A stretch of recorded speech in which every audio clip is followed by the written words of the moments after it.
নমস্কার বন্ধুরা, দুটি পাতানের সকলকে জানাই আমার স্বাগত। এই যে খাবারটি দেখছেন, এটি অমৃত খাবার বাদাম খোল আমি নিজে তৈরি করেছি বাদাম মিক্সচার গ্রাইন্ডারে দিয়ে।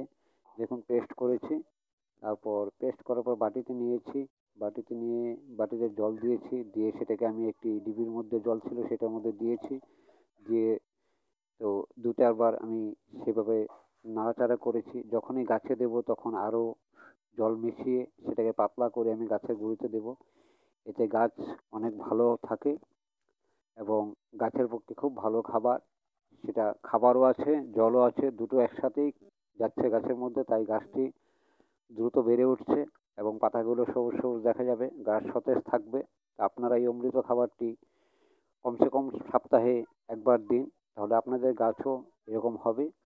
আর পরিচর্যা বলতে আমি 70% মাটি আর 30% গোবর সার দিয়ে আমি বসিয়েছি। আর গাছগুলো ব্রাঞ্চিং বেশি আনার জন্য আমি মাথাগুলোকে নখ দিয়ে খুঁটি দিয়েছিলাম, এতে ব্রাঞ্চটা অনেক বেশি আসে। আর পোকামাকড়ের আক্রমণ হলে, নতুন পাতা বেরোলে আমি ফাঙ্গিসাইড স্প্রে করি।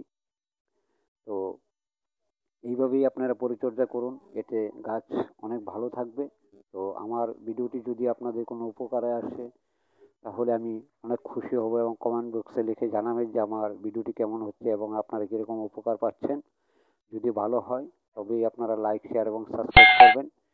আর মূল্যবান সময় দিয়ে ভিডিওটি দেখার জন্য আপনাদেরকে অসংখ্য অসংখ্য ধন্যবাদ। ভালো লাগলে লাইক, শেয়ার এবং সাবস্ক্রাইব করবেন।